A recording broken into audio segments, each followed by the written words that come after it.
요즘 현대 사회는 네트워크 사회이죠. 세계 어느 곳이든 이제 인터넷으로 얼굴을 보면서 전화할 수 있고 또 서로의 소식을 쉽게 접할 수 있는 그런 곳입니다. 한국에서 저 멀리 아프리카든 어디든 이제 제한 없이 모든 곳이 연결되어 있는 그야말로 가장 폭넓게 서로 연결되어 있는 인류의 역사상 가장 이 네트워크가 발전된 시대에 살고 있죠. 그런데 이상하게도 가장 외로움의 지표가 어느 때보다도 높은 시대가 또 지금의 시대입니다.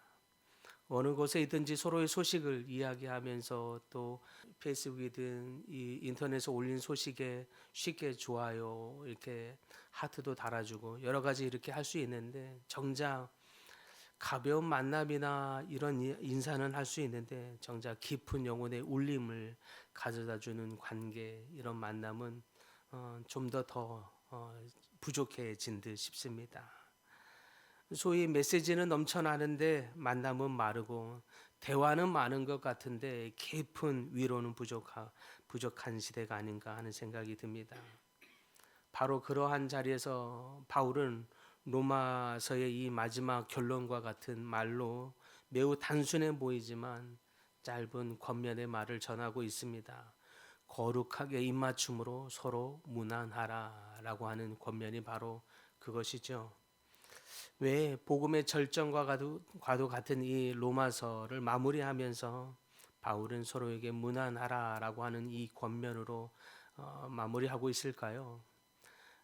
단순하게는 마지막 끝 인사의 말로 하는 말이기도 합니다. 그러나 여기는 더 깊은 바울의 의미가 담겨 있다 할 수 있겠습니다. 그것이 무엇입니까? 첫째는 바울이 이야기하는 이 문화는 우리가 한 몸인 것을 확인하고자 하는 거룩한 선언이기 때문에 그렇습니다. 16장에 등장하는 이 우리가 많은 사람들을 우리가 계속 한 사람씩 두 사람씩 이렇게 살펴보았는데요. 이들의 면면을 보더라도 그들은 그렇게 유명 인사들이 많지 않았습니다. 평범한 사람들이었고 여성들도 있었고 또 연약한 사람들, 노동자들, 또 사회에서 그렇게 주목받지 못한 사람들이 많이 섞여 있었습니다. 그런데 바울은 이들을 하나하나 그냥 나열하지 않습니다. 다 이들의 특징들을 함께 중요한 표현들로 나열하더니 그들과 서로 무난하라라고 권면하고 있습니다. 이 문화는 그래서 단순한 예의의 표현, 그냥 끝인사의 표현이 아니라 우리가 한 형제입니다라고 하는 우리의 정체성을 확인고자 하는 것입니다. 당시의 거룩한 입맞춤, 이것은 가족의 친밀함을 표현할 때 가족끼리 함께 인사하는 방식이었습니다. 그러니까 우리가 한 형제이므로 이 형제임을 뜻하는 차원에서 거룩한 입맞춤으로 무난하라라고 이야기하고 있는 것입니다. 그러므로 우리는 취향이 비슷해서 모인 사람들이 아니라 그리스도의 피로 우리가 한 가족이 된 사람들입니다라고 하는 선언과도 같은 이야기다 할 수 있겠습니다. 그래서 문화는 이러한 장벽들을 허무는 구체적인 행동이라고 할 수 있겠습니다.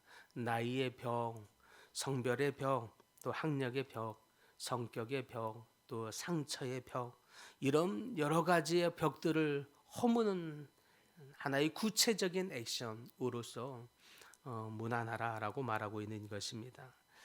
이것을 현대적으로 이야기한다면 거룩한 입맞춤은 단순한 어떤 한 행동의 형식을 말하는 것이 아니라 그 어떤 정신을 따라하라라고 하는 의미가 되겠습니다.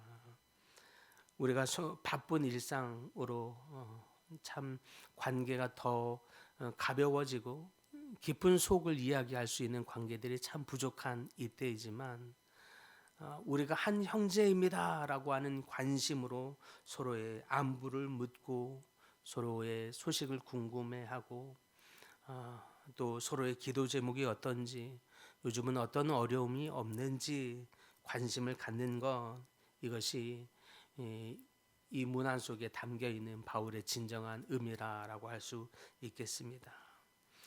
이러한 문안이 사라지면 아무리 그것이 하나님의 공동체라고 해도 그 공동체가 차갑게 되어지는 것입니다. 그러면 모양만 남아 있고 체제는 남아 있는데 사실은 깊은 친밀성은 사라진 공동체가 되어 버리는 것이죠.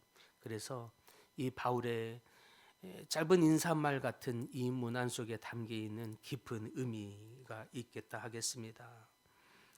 당신은 우리에게 참 소중한 사람입니다 라고 하는 뜻이죠. 우리는 서로 부족한 사람들이지만 우리는 그리스도 안에서 한 형제요 가족이 된 사람들입니다.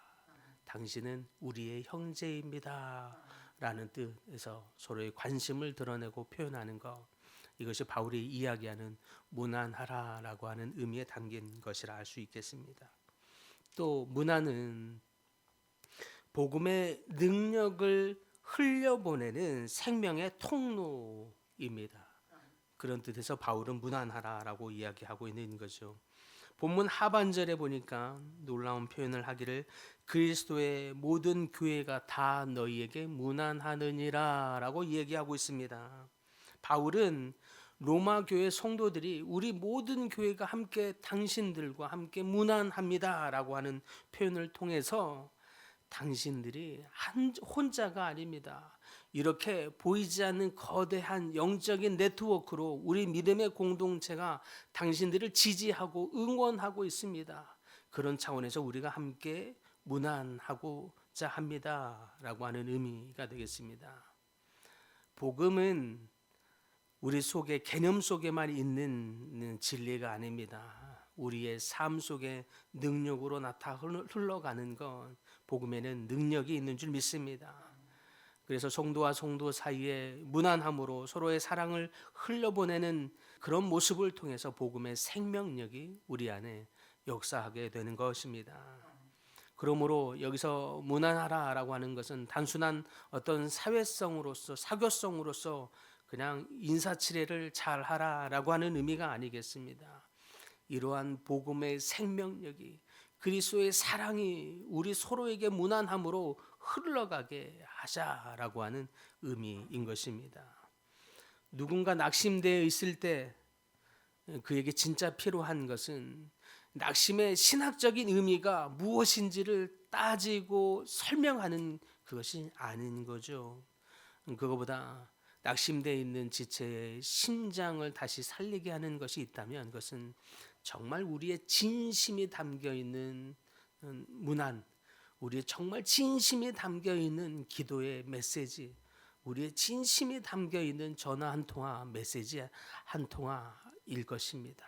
그것이 내가 혼자가 아니구나. 내가 이 힘든 싸움 가운데 나 혼자 싸우고 있는 것이 아니구나. 나를 위해서 기도해주고 있는, 정말 진심으로 기도해주고 있는 우리 가족과 같은 지체가 있구나. 이것이 우리가 힘들게 때로는 우리에게 맡겨진 어떤 영적인 싸움을 해갈 때에 그것이 얼마나 큰 힘이 되는지 모릅니다. 하나님 우리에게 우리의 공동체 지체를 준 것은 그와 같은 믿음의 동역자들을 보내심으로 인하여 우리가 혼자가 아니라고 하는 사실을 일깨워 주기 위한 하나님의 사람들, 천사와 같은 사람들인 줄 믿으시기 바랍니다. 그러므로 옆에 있는 동료들, 지체들, 누가 상심해 있는지, 누가 지금 마음의 어려움으로 잠시 교회 방학을 맞이하고 있는 것은 아닌지, 누가 아픈 분은 없는지 주변을 살펴보면서 요즘 근래 왜 못 나오고 있는 것은 아닌지, 어디에 마음에 상심은 없는지 돌아보는, 그래서 그들에게 안부를 전하는 우리의 관심이 어느 때보다 필요한 때인 줄 믿습니다. 우리의 진심을 담긴 메시지로, 연락으로 집사님이 생각이 났습니다. 어디 아프신 데는 없습니까? 수술한 곳은 잘 회복되고 있습니까? 등등의 한 분 한 분을 향한 우리의 마음의 관심을 표현해 줄 때 그 관심이 지쳐있는 한 형제 자매에게는 영적인 수혈과도 같은 큰 힘이 되는 줄 믿습니다. 사탄의 수많은 공격으로부터 너는 혼자야. 너의 삶의 주변에는 아무도 없다고 라고 하는 우리를 지치게 하는 이 거짓된 메시지로부터 우리가 힘을 얻도록 보호를 받을 수 있도록 우리의 관심을 흘려보낼 때인 줄 믿습니다. 그러므로 오늘 이 바울의 짧은 인사말들 같은 이 무난하라, 거룩한 입맞춤으로 무난하라 라고 하는 이 선언의 말씀을 통해서 이것을 우리 삶에 실천하는 이 일을 통해서 우리가 혼자의 싸움이 아닌 함께 하고 있다는 하나님의 사랑을 흘보내는 귀한 우리 시간이 될 수 있기를 소망합니다. 여러분의 관심과 여러분의 사랑을 담긴 이 연락과 기도 한마디를 통해서 어쩌면 혼자서 지친 싸움을 하고 있는 지체들에게는 큰 힘이 될 줄 믿습니다. 그를 통해서 우리가 한 공동체이구나. 우리 나를 혼자 두지 않고 하나님의 사람들을 이렇게 보내주셨구나라고 하는 믿음으로 다시 일어나는 역사가 있도록 우리 모두가 하나님 앞에 쓰임받는 모든 분들이 될 수 있기를 간절히 축복합니다.